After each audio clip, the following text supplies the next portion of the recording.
Welcome to the channel. This is Skorpius. What you're looking at is a pre-gutter installation that we are fixing to get started on the rooftop. For the record, I only accept sod jobs if I can control all the variables in the scenario. And in this particular case, I would not do it unless they had gutters installed. As you can see here, from the bird's eye view with these ant piles, underneath is nothing but dirt. So the water had washed out over the years or months.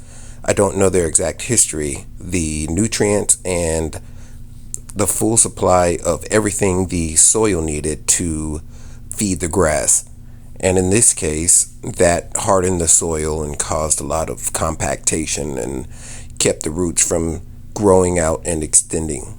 So we're installing these gutters here to let you know that they will divert the water that will come here and in the after and run it off onto these hard surfaces on these splash blocks out into the driveway so that it is hitting the hard surface and not flushing out the yard.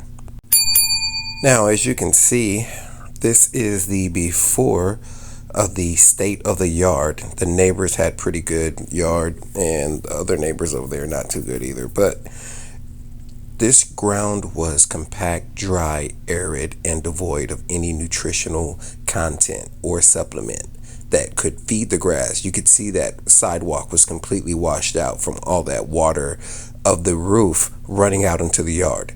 So as a condition, I told them I would do both. I would give them a discount and we would do the installation. So this is my guy right here finishing out the gouging out of what's left of any greenery so that we can lay down this 2 yards of enriched sod soil.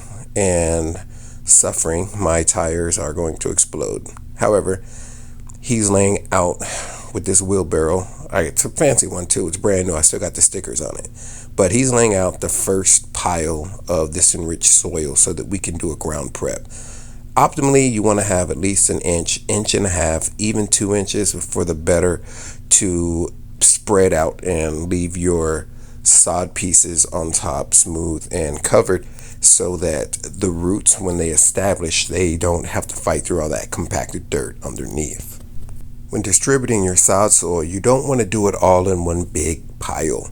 Of course, that's far more labor intensive back work if you tend to spread that over a 2,000 square foot space. Now, this isn't exactly 2,000 square feet. I estimated that it was about 250. It's a pretty small yard. I don't know how it looks on the screen to you, but it's about 250 on this side and probably about 80 square feet on the other. In this case, you want to cover all the areas, make it plush. It's better to have more than less. Looks like a whole bunch of ant piles. And this is what it looks like when you've got it spread out. You just hit the top of that peak and you spread it out in 360-degree direction all the way around, and it makes for a very smooth finish.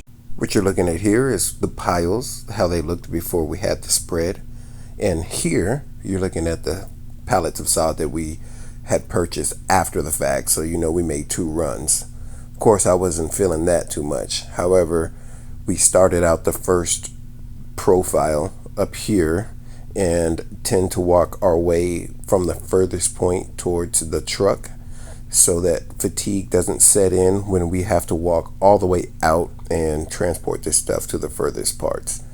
Now, it's looking good. We're going to do the cutouts later, but now we're just laying out the overall platform and how it's going to look. This is the finished product. I had did all of the cutouts and we worked together as a team and it looks good. As you can see, if you look really close in there, you can see that I offset it from the sidewalk just about 3/4 of an inch so that once the sod is fully established, it's not growing out and matted over on top of the solid surface.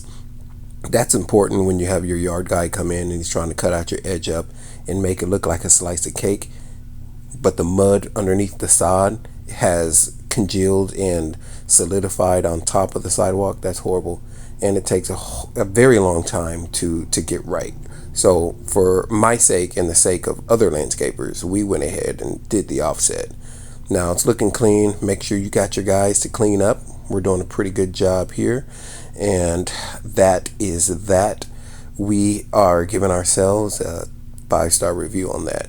Now, as we walk closer, you can see the gutter installation that we have here that runs out into the driveway space, and that is what will keep this grass surviving and thriving for the next season.